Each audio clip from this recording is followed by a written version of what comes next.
While supporters say this is about protecting students, people against the bill say it's a government-imposed wall between parents and their kids. CBS 8's Richard Allen is here with more on both sides of this controversial issue that one local school district has recently taken up. Richard? Well, that's right, you guys. The Lakeside Union School District recently passed a policy that ensures parents have the right to know if their child has opted to change their gender identity or expression. Now, this new legislation would cancel that, though. Both sides of this issue say they want what is best for kids, but passionately disagree over the best way to achieve this.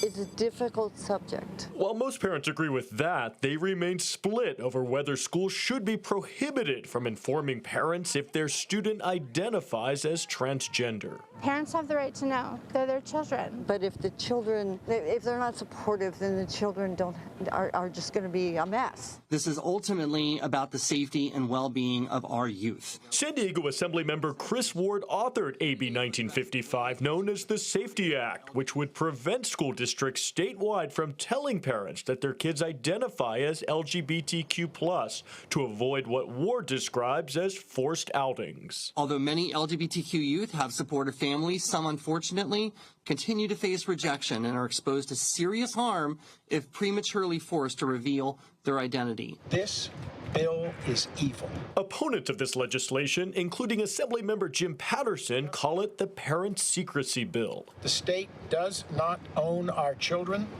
They have no business getting between parents and children, especially on something as potentially damaging as this.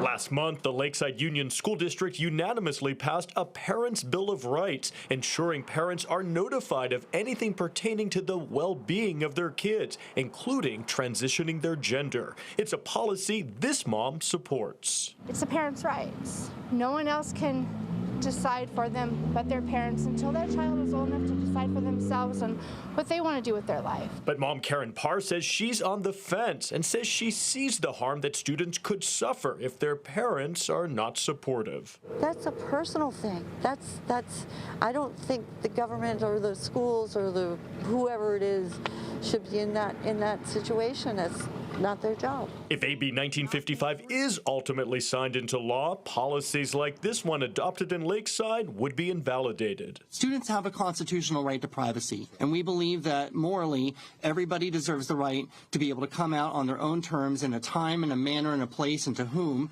is on their own schedule. And while the state Senate has already approved this legislation, mostly along party lines, it now heads to the Assembly for its vote in the coming weeks. Now, if ultimately passed, it would then head to Governor Newsom's desk for his signature, although at this point he has not indicated whether or not he would support it. Richard, are there any exceptions in this legislation when it comes to prohibiting schools from telling parents about their gender identity or expression? Yeah, there are exceptions. If there is a risk to the child's well-being, for example, if there are concerns that the child may harm themselves for any reason. But bottom line, this is a very difficult issue. That is true. Very controversial and emotional for a lot of people. Absolutely. Richard, thank you so much. Thank you.